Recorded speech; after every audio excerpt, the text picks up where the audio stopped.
And hello, welcome to this edition of Contractors Conversation. And we have with us Zarika Lindsay. She's our mental health expert who's joining us with this conversation. How are you doing? I am doing good. I'm breathing, I'm living, I'm doing good. I thought this was a much needed conversation. I had on previous conversation with a coach. We were talking about the behind the scenes. We kind of like pulled back the curtain and peeked behind the scenes of what really takes to build a business. And I felt it was necessary to bring in a mental health expert to talk about what it takes to maintain mental health, what it looks like to recognize the signs of when you need to talk to a friend versus a mental health expert. And sometimes we want to make our friends our experts, and we shouldn't. No. But let's backpedal a little bit. Tell us a little about you. I have a master's in social work. I'm a licensed clinical social worker and approved clinical supervisor, so I can supervise LSWs for licensure, for full licensure. Oh. Yes. Okay. I have worked, I'll give a little. Went to Rutgers, RU, Camden. I've been in the social work field for maybe about 15 years now. I've worked out every capacity, homeless, children, elderly, you name it, I've probably done it. I was a director for 2 major programs that worked with people with chronic and persistent mental illness, such as like bipolar disorder, schizophrenia. My last position was an IOP therapist. And then I left that job to start the private practice full time. Wow. Yeah. You know what? I think I need to bring you back to discuss something else, but my mind is just going a different direction. So let me stay focused. Yeah, I quit my job in the middle of the pandemic. So, and that's what we call pivoting. But let me stay focused because you're gonna have me going a whole nother direction. But building a business takes a whole lot of intestinal fortitude. And it can be a little lonely at times. It can be heart-wrenching at times, especially when things don't go right. Mm-hmm. And sometimes we want to do this whole, especially us as women, we like to put on our capes and we want to be super women and we can do all things. We want to be the boss chick and we want to build the business and run the family and be a woman, a superwoman and be a wife. And then we want to boss lady. Run to our friend and we want to be the boss friend. And then those of us who participate at church, we want to be the super choir member. And we don't often recognize the signs of being burnt that out. We're doing too much. Mm-hmm. And we're cracking at seams. Yes. And I know I wasn't cracking, I was fracturing. And it took a toll on my health before it took a toll on my mental health. And I don't think a lot of people realize stress comes out a lot more as physical symptoms. I would get a crease in my neck. When I was a director, it was a constant pain because I was so stressed out, just constant. And a lot of people don't realize intestinal problems. Stress comes out physically.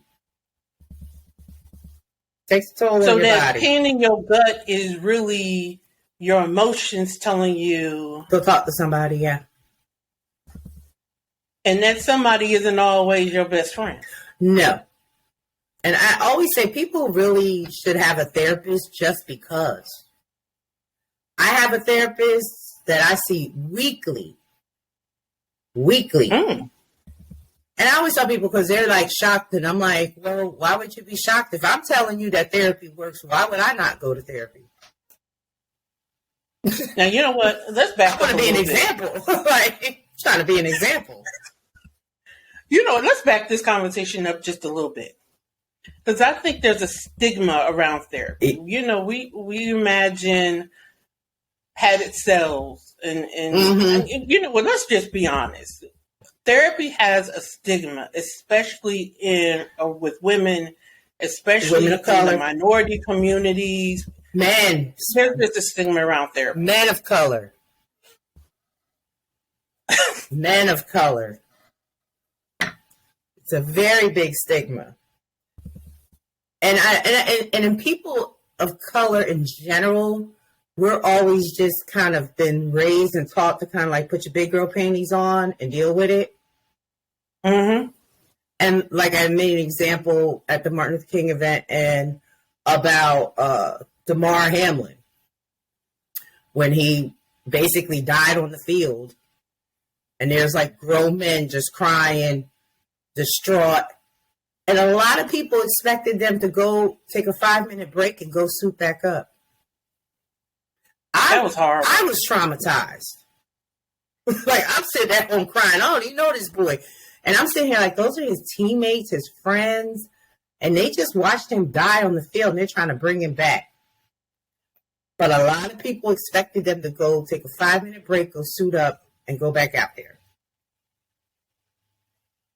Put your big girl panties on and just deal with it. That's America. And if we expect that of athletes, what are we expecting of ourselves? Mm-hmm. We expect the same thing. We just got to deal with it, just tough it up, just suck it up, just keep going. And you need to release that. And the beauty of a therapist is whatever happens, whatever you say, you don't ever have to worry about it getting out. No judgment. And when you talk to your friends, might be out like within an hour. Some of your business might be out there. But with a therapist, that's a no-no. We don't do that. So you have that safety to kind of just do what, say whatever. I'm gonna touch on that. There have been times people have confided in me, and I'm like, I don't want to know that. Or I've had friends. I've been in situations where I'm like, I don't want to be the middle person. Mm-hmm. This is for somebody that has a license that can prescribe some medication. We need to be calling somebody with some handcuffs for this person and somebody who could prescribe some medication for you. It places your friends in a bad position. Yes. And it places you in a position where you can't get healing. And then life is still going on for everybody involved. And that's the difficult part, because I have to be the one. I got to take the therapist hat off, but it's sometimes hard because if a friend comes to me and says, I'm going to hurt myself, I gotta do something. By law, I have to. Like, I can't be your friend in certain situations. That's that mandatory reporting? Mandatory reporting. I have to. And that part is like and that's one thing, like I tell my clients when they first come in, it's like, I have my little thing, my spiel, this form is if, everything you say to me is confidential, but if you're going to hurt yourself, others are property, I have to report it. But my clients know there's certain reporting, and when you have licensing, you still got to be kind of careful if somebody comes to me and says, I just don't want to be here anymore. Then people can have those thoughts, but they're not suicidal per se, and with a plan. So that's kind of very hard for me to kind of, okay, I got to judge, I got to talk, I got to figure out, is this person really going to hurt themselves, or are they just feeling really depressed right now? And you know what? I need to walk. You know what? We're going to walk this conversation way, way, way back a little bit. We're going to probably be all over the place. The conversation back, walk it all the way. And we're going to start at square A, scenario A. Okay. And I'm going to be the guinea pig. I'm an entrepreneur, year 5 in my business. And things aren't going right. Voila. Or they're starting to get traction, but the traction is like being on slushy ice. You're in New Jersey, you know what that's like. Mm-hmm. You kind of, the front wheel is going to the right, but the back wheel is going to the left at the same time. And you're just spinning. And you're spinning. You're spinning. And you feel like you're in isolation. Mm-hmm. And you want to pick up that phone.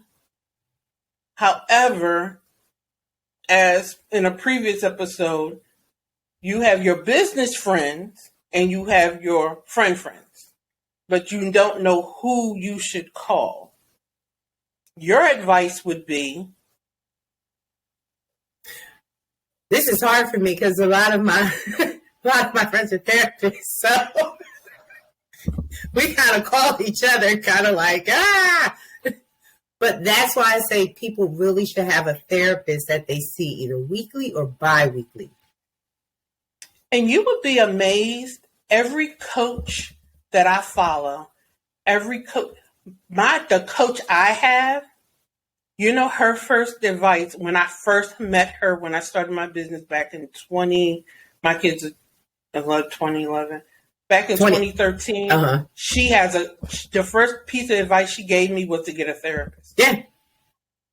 And especially like in my business, having a private practice as a therapist, and people look at me crazy when they're like, you have a therapist and you're a therapist. And I'm like, can you imagine? At one point I had 70 clients.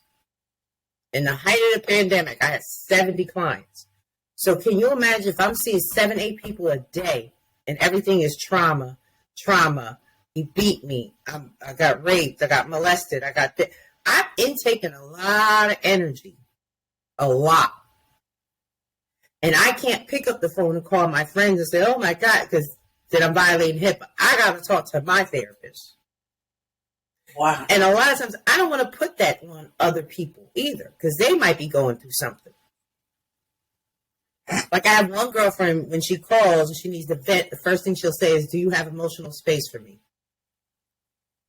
And I kind of say, thank you. Because she kind of like, I know you've been dealing with a lot today. So do you have a little emotional space for me right now? And I can kind of say, yeah or no, that gives me an option. But I think everybody should have a therapist. And people always think you come to therapy because we want to hear great stuff. I love when my clients come with great news and changes and, I think this is great and this is happening. I love it. Now, I don't think, you know what? I never thought to share good things with a therapist. Mm-hmm. I share all the great, thank God. I didn't share nothing but great with my therapist. Like, yeah, we want to hear the great things. We want to see all that change, that work you done put in. That's interesting. That's why I said it's not always about, I'm in crisis. Therapy is preventative. We started as preventative, not having therapy as an intervention. Prevention, not intervention. So you don't have to get to that crisis part. Oh, okay. So reframing therapy so to reframe therapy, to reframe mental health, we should view mental health as something we should maintain, mm-hmm. just like we maintain our physical health. Like you go to get your physical, your mammograms, your pap smears, all that. You do all that. Mental health is the same thing. Same exact thing. I never thought about it that way. Wow. I never thought about it that way. Yep. Now I'm getting ready to put you on the spot. Put me on. Put me on. And like I said, a lot of us out here are building businesses as the Lone Ranger. I don't know why. But I do know why. Because we have a society that tells us that we're not pulling ourselves up by our bootstraps, we're not working hard. We're not working hard. I do not know why we glorify struggle love and we glorify struggle business building. We just glorify struggle. I don't know why.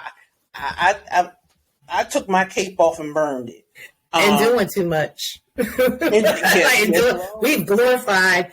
If you're not super busy, if you don't have 18 different things you're taking on, then you're just not, you're lazy. And that even represents itself in our sitcoms.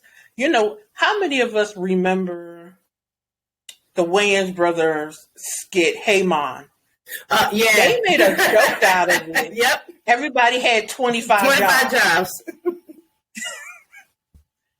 They made a joke of it, but our society really glorifies that. But that's mental abuse. We're mentally abusing ourselves and then wonder why we're fracturing at the seams. And I was one of those that I was at the job at 4 something in the morning and worked sometimes until 1 o'clock. I was there on holidays when people that worked with me, they will tell you.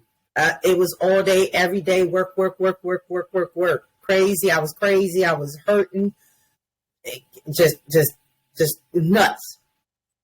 I do work super hard with my practice, but it's mine. But I have found the balance too. It's kind of like I had to find a balance. Starting out, yeah, it was hustle. But now it's kind of like okay, I know where I'm at now. I'm at a certain level. I can keep it this way. I'm good to go. You sound like my hairdresser. He was like, I asked him, are you taking any new clients? He was like, no. What I have now sustains the life that I want. And I don't want that rat race. He said, I love my mental peace. And that's actually what kind of sparked this conversation. I was like, I need somebody to talk about mental peace. And then I thought about you. It's hard, like with me, not to, I've struggled with that part because people call crying and I'm like, okay, I'll help you. I got 80 clients, but I'll help you. And it's like, I can't take any more people. And so now I'm really learning how to say no. I can't. Like I have like a list of other therapists, and I'm like, try this one, try that one. But that part I kind of struggle with because people, I'm like, okay, I want to help you. Like I want to help, but I had to really, really like nip that in the bud. But I had one of my old professors called me, and she said, she wanted me to do an RFP for women coming out of prison. And I would, set them up with programs and stuff like that in the South Jersey area. And I was like, oh, that sounds nice. And she was like, I said, but no, I'm good. She was like, you'll be reporting to me and the Attorney General. I said, I heard what you said, but I said, you know what I'm doing right now? I said, I'm Netflix and chilling. I said, I've never Netflix and chilled. Oh, wow. And it feels really good. I was like, this feels good to just lay on the couch and burn some brain cells watching Netflix. I'm okay with it. Like I always tell people, what more do you have to prove? What are you trying to prove? Do you need to do this for you? Are you doing this for someone else? Like, what is your main reason for just overworking yourself to death?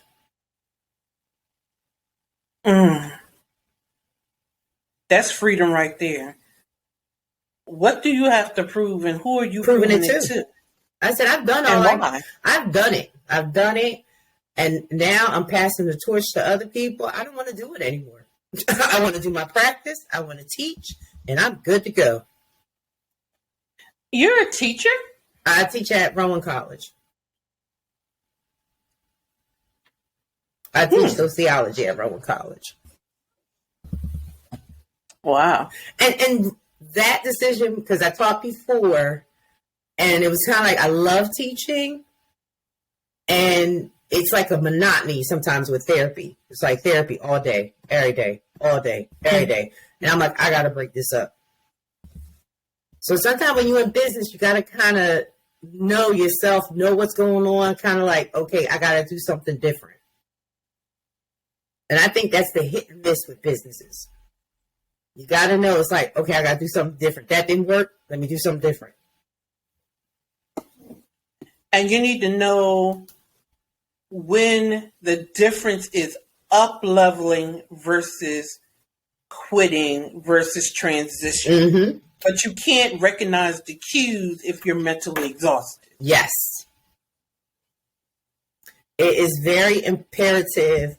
And I tell my clients sometimes, like, exercise, eating right, sleep, certain amount of sleep is important, exercise, eating right, because that plays a part in your mental health too.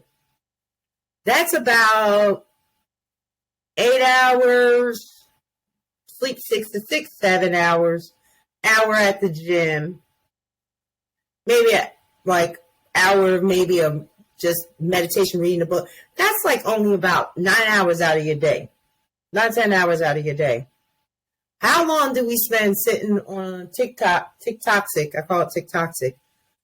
That's true. Scrolling through reels on Facebook. We spend a lot of non-cynical time when we could be doing something productive for ourselves. A little self-care. And social media can be toxic. Yes. Let's just keep that real. And social media is not your therapist. No. It's not your friend. No. And a lot of people need mental therapy because of social media. And I see people post and say, and I just be like, please call a therapist. This is something you don't want advice from just everybody. Go talk to a therapist. I see business posts on social media like, you going to jail behind that. Don't take that. So I can imagine what you feel. I'll just be like, oh, talk to a therapist. Nothing wrong. And it's especially church folks. Put it out there. I always tell people, you can have God and a therapist. It's okay. It's okay. You know what? One of my business mentors is a pastor. And in our session last night, he addressed that. One of his coaches is actually a counselor. And she was talking about, she honestly believed God put therapists on this earth. She said, he was busy. He said, feeling like, let me make therapists. God's going to come down here and heal your, yes. and heal your depression. She's like, no, he gave us gifting. She's like, there's that therapist right there. He done put that therapist in your life right there. Go talk to them. Yes. It's like he was busy. That's why he created us. There you go. It's like, it's okay. The answer's right there. Go call that therapist. Mm-hmm. And I think a lot of times, you know, I love this segue because the coach I had on, she's a Christian coach. Mm-hmm. And and my business mentor, you know, he's a pastor. He was like, a lot of us have to unlearn toxic religiosity. Yeah. That's not biblical. It's somebody's opinion that they slapped the Bible title on. Mm-hmm. And for those who are like listening to this podcast, like, how did we get here? Because there are Christian business owners that need to hear this. And if it's not for you, that's okay. That's okay. Listen anyway. Whatever. If you call them universe, that's fine. We call them God. Just keep on listening. This is still for you. You got to retrain people to focus. And I have a wide and my practice is called agape healing work. So agape is, you know, unconditional. Mm-hmm. It doesn't judge. I give you my everything. You come to me as you are. Yes. It's like Planet Fitness, judgment-free zone. Judgment-free. I have had people who are atheists, clients that are atheists, Jehovah's Witness, Muslim,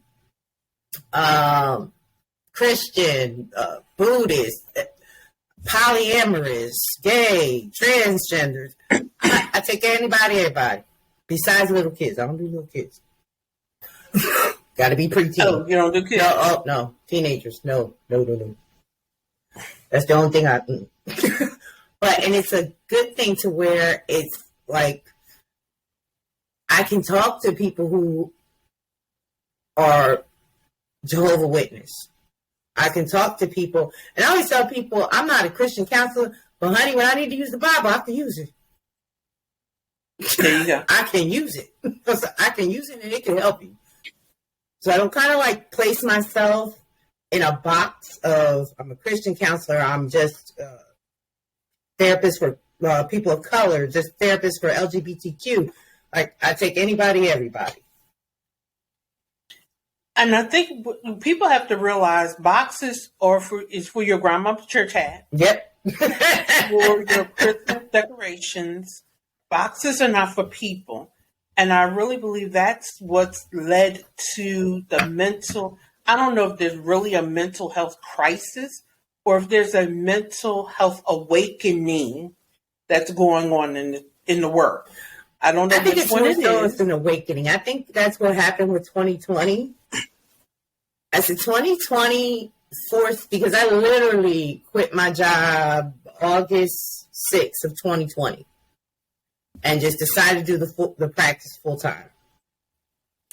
I had 70 clients by September.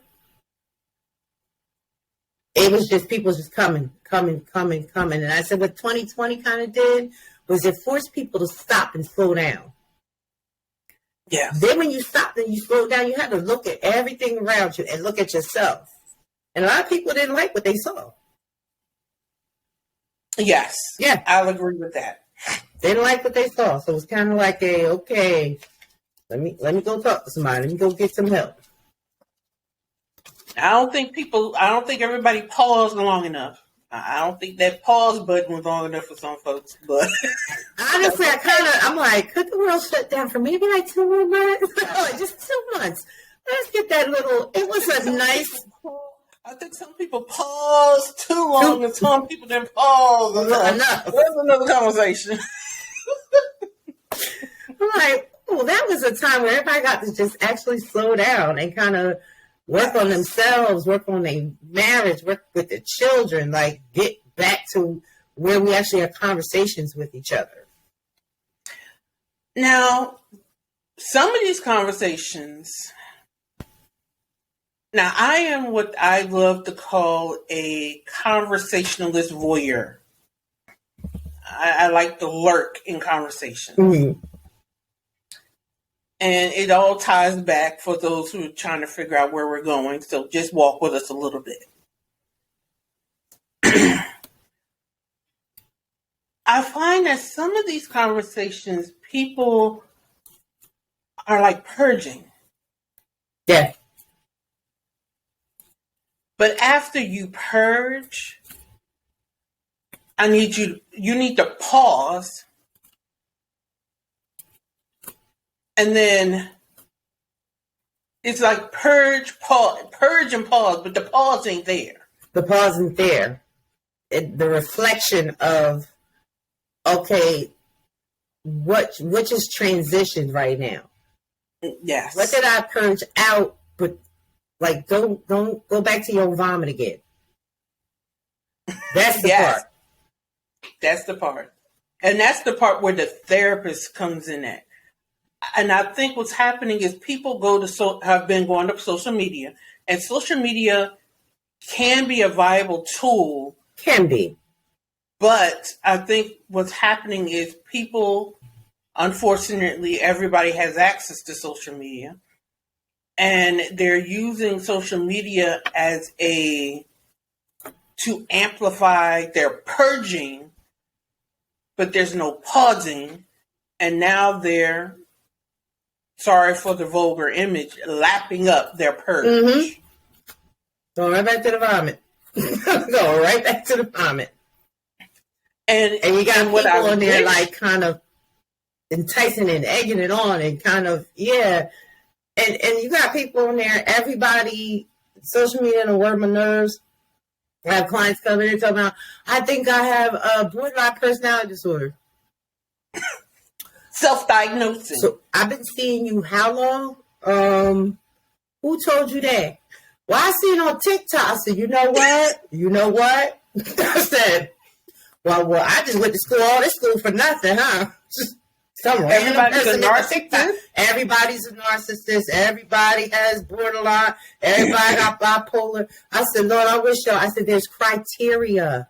There's criteria people have to meet. Everybody's toxic. Everybody is. Everybody's dumping. I'm getting rid of this one. And if everybody toxic, maybe it's you. Maybe. I'll even go here. I told somebody, I was on somebody's live on TikTok. I said, you know what the problem is? Everybody's trauma bonding. Mm-hmm. Mm-hmm. You don't bond it with somebody's trauma to the point you believe it happened to you. And I believe it's tripped over into the business world. You believed you failed and you ain't did a blessed thing. And a lot of people don't realize, they think they can just, and that's another thing when 2020 happened. It was kind of like everybody went into business for themselves. Yes. And people kind of like not really knowing what's behind the scenes that you got to deal with. Yes. Yeah. And everybody be a consultant. And everybody ran out to be a consultant, and I was like, do y'all know y'all need to pay your own taxes? You need to worry about your own Social Security. Oh, we ain't going to talk about that. That's not talking. That's trauma. Okay, we're not going to mention them people. That's what people don't understand. That IRS hit you. Yeah. But I make more money. I said, do you really? Do you really? I said, because let's break this down. When I got finished breaking it down, I said, now, are you making more money or are you making less money? I said, do the math. If the math ain't mathing, you better go get you a W-2. And if you're not willing to do what it takes, I said, because let me tell you, this business thing, I'm a business owner, and I just put in my 4 or 5 applications the other day because I got tired of myself. But then after I put in them applications and I went on that job interview, I said, let me go on back over here and find me some clients because they got on my nerves. So let me go on back over here and fill out this RFP and have this discovery call because I already know if I got hired, they're going to get on my nerves. So let me go on over here. Yeah, I thought about it. Trust me. That's what you call about being in business. And I'm sitting here like, well, I got to work 8 full hours. I can't take a nap in between clients. What? Girl, can't go get my nails done in between clients? No. I was like, I can't go volunteer at my kids' school. I can't dress, and I dress this sweat hoodie, might be my gym clothes. I kind of like dismiss that whole whitewashed theory of how therapy should be. It's kind of like my clients feel very comfortable with me. I'm not like sitting there stoic with a suit and tie and like, well, how does that make you feel? You know, I'm more of like the hood therapist. Like, did she really say hood therapist? Yeah, I'm like trap therapist. Yep. She say trap therapy. Oh my Lord. I had one client. They said. They were just going, I said, so basically, you just created a scenario that just didn't even exist yet. And they were like, so you telling me that I'm creating my own anxiety? I said, pretty much. And they was like, I got to pay you for that shit? I said, pretty much. Hit the Cash App, ding. Then they felt, I'm one of those therapists. My clients are like real comfortable with me. Like, that's how the atmosphere I want to create. Because I've been to therapists before, they all stuffy and, I don't feel comfortable telling you. Because I'm getting ready to tell you some of my most intimate things in my life. I need to know that I feel super comfortable with you. That you're not judging me, that you're not, going to like look at me all like, oh my, Now, how do you find a therapist like that? It's a hit and miss sometimes. It's kind of, my first therapist was a white lady. She was nice. I think it was just like the building she was in, I didn't feel comfortable with. She gave me some nice tools to work with. Okay.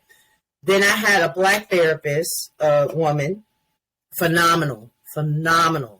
She was like one of them Erykah Badu type, like vibing. So wonderful. Then I didn't have a therapist for a while. Got another one. She was stuffy. I was like, nah. And then I just by chance got a hold of my therapist, and I said, let me choose a male. Because I need somebody. I need that I'm alpha. I need an alpha. I need somebody that can tell me just like it is. So, and I've been with my therapist for about maybe 3 years now.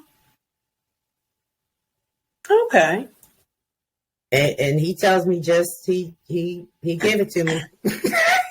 He gave it to me. I'll be like, all right, you right. So is there like a I don't want to say tips and tricks, but or there's like a way to kind of guarantee, if you want to use that word, that the therapist you choose will be a better fit for you? And I always tell people, don't be scared to fire your therapist. Just say, this ain't working. Don't be scared to do that. If it's not a fit, it's not a fit. Yeah, don't be terrified to say, oh, well, I started. If you bust in there and that energy ain't right, the minute you walk in or the minute you have your first session, do a session, maybe two. If it's not sitting with you, find another one. Yeah, I say the same thing about hiring a coach or hiring a mentor. I don't care what agreement you sign. If it's not right, it's not right. It's not right, yeah.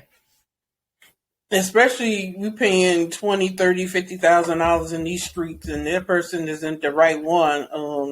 Yeah, I ain't about to pay you $50,000 and you're not the one. And you're not the one. Yeah, I always tell people, don't be scared to kind of fire the therapist. It's okay. And I'm not a good fit with everybody. Yeah. Yeah. I know that. Not everybody cup of tea, but somebody want to take a sip. So that's how I feel about it. That's how I feel about the situation. I'm not everybody's cup of tea, but I've maintained and had enough clients, so I was like, somebody like doing some good somewhere. Now, you're in the New Jersey area. Are you accepting clients? No, I can't tell you. Yeah. Now, for anybody listening in the New Jersey area,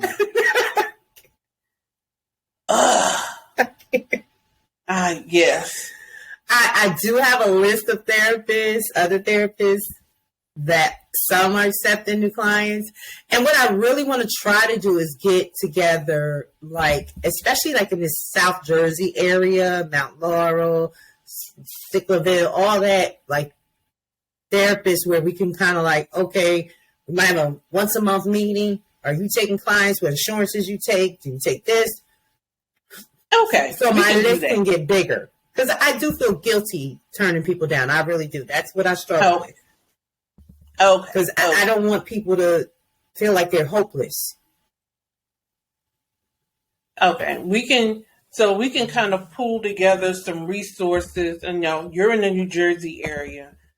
I'm located in North Carolina, so I can kind of pool around down here and come up with some resources that I can post on my website that, my listeners can go to if they want to reach out. I'm not going to say that they should reach out to once a week, once a month at minimum, but at least weekly, it's the recommendation. And even especially our men of color, like especially them. Like I'm so happy that I have like men, I got men of color. Like I'm like, yay, come to therapy. Yay. I'm like, yay. I'm just glad that we are seeing this embracing of mental health. We're seeing a holistic embracing of self-care. We see that we have to take care of our spiritual selves, our physical selves, our emotional selves, our mental self. this whole we only need to take care of one part of ourselves was always nonsense. And there are times I have had sessions with my clients about finances. I've had clients that didn't know how to use a credit card, didn't know how to do this. Session been about finances. Sessions, sometimes I've had a session where I help them get food stamps. Oh, wow. I'm a social worker. If there's LPCs, and I know if there's some LPCs out there, I don't care, gang, we about to fight. LCSWs, we encompass the whole person. Biopsychosocial, is it your medical? Is it your environment? Is it the people you're around? I always say you can't do cognitive behavioral therapy with somebody that's hungry. You can't. They can't reach self-actualization, that Maslow's hierarchy, if their first level of safety and food and shelter hasn't been met. My stomach's growling. I'm not talking about my feelings and CBT and DBT and all. I'm not doing that. I'm hungry. Feed me first. And I always say I help clients with trying to get, I give them referrals for, okay, go to welfare, do this. Go here and do this. Oh, here's a grant for this. Call these people. They could do that. Because that's their basic need. If your people's basic need hasn't been met, they can't reach self-actuals. They can't be sitting on a mountain meditating. They're not. So basic needs have to be met first. I am loving this conversation. I'm going to have to bring you back. We're going to have to pick this up at another time. Oh, my goodness. So this is the conclusion of this part of our mental health conversation on Contractor Conversation. I would gladly. Y'all heard it here. She's coming back. I am coming back. So we're going to wrap up this installment of the importance of mental health. I'm telling you, a stressed mind cannot create. Yes. So if you're wondering why your business isn't going anywhere, if you're wondering why you're spinning, mental health. You have to check in with your mental health. So this is Luciana Turner. We're closing out this installment of Contractors Conversation. Have an amazing, amazing day, and catch us on the next time. Thank you. Thank you. Thank you for having me. Thank you for joining us. All righty.